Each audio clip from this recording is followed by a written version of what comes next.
So for the second fundamental theorem of calculus, we knew what to do when we take the derivative of an integral if we are going from a number as the lower limit of integration to x as the upper limit of integration, but it doesn't say what to do when you actually have a function of x in either place. So we're going to work that out. So the very first thing you would do is actually do the antiderivative of t squared plus 1. So that will be a 1/3 t cubed plus t. And we're actually looking at that from 0 to x squared plus 3. So I would evaluate this at x squared plus 3, evaluate it at 0, and then I would subtract the two answers. So it's actually asking us to do the derivative with respect to x. I evaluated x squared plus 3, so 1/3 x squared plus 3 cubed plus an x squared plus 3. When I evaluate it at t. And then if I evaluate it at 0, those will just go away. But if not, if it was something else, we would have numbers. Let's say if this was a number down here. But it's asking for the derivative. So now if I take the derivative, you can see that I have the chain rule. I have an inside function. So when I do that, I'm going to multiply down, subtract 1, take the derivative of the outside, leave my inside alone. So this is an x squared plus 3 squared. Then I have to multiply by the derivative of the inside, which is a 2x, plus, and then this would just be like a u to the first, where you can just take the derivative of it and you see that there's another 2x. If you look at this, there's a 2x in both, so I can factor that out. And I'm left with an x squared plus 3 squared plus 1.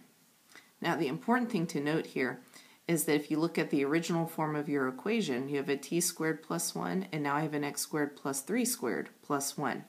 So I actually do just have a variable swap again, or rather a function swap. I took this and I plugged it in right there. But because this isn't just a function, and this isn't just x, when I take the derivative, I'm going to have multiply by u prime, times u prime, and that's this 2x right here. So if you are asked to do the derivative of an integral, you can take your upper limit of integration, plug it in for the function, multiply everything that you get by the derivative of the upper limit of integration, minus, and do the same thing with the lower limit of integration. Now since this was 0, it all canceled out.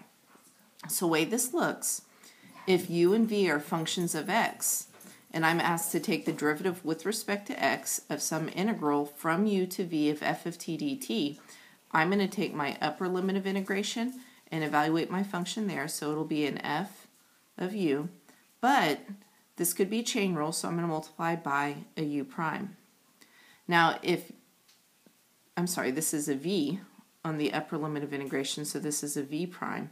Now if v turned out to just be a number, then this v prime would be 0 and it would go away. I'll do the same thing with the lower limit of integration. This is the u, so minus f of the u times a u prime. And this will work every single time you're actually asked to take a derivative of an integral, if these are functions of x or just numbers, times, of the f of t dt. So an example of that in practice, it says, for the following, find f prime of x. So they're asking for the derivative of this function, so the derivative of an integral.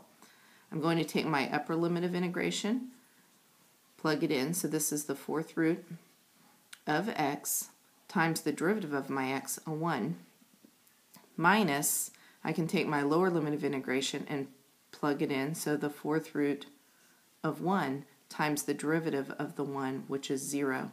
This cancels out, and you can see that the answer is just the 4th root of x, which should make sense because this one actually follows the second fundamental theorem. You're going from a number to x, so we just have a variable swap. So for this one, it's the same thing. I could just do the variable swap, but I'm going to take you through the whole chain rule process because it's the more general case. So we take the upper limit of integration, evaluate the function there.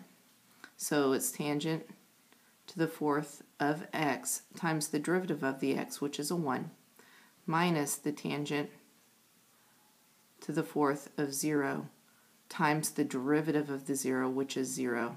This goes away and we're left with tangent to the 4th of x.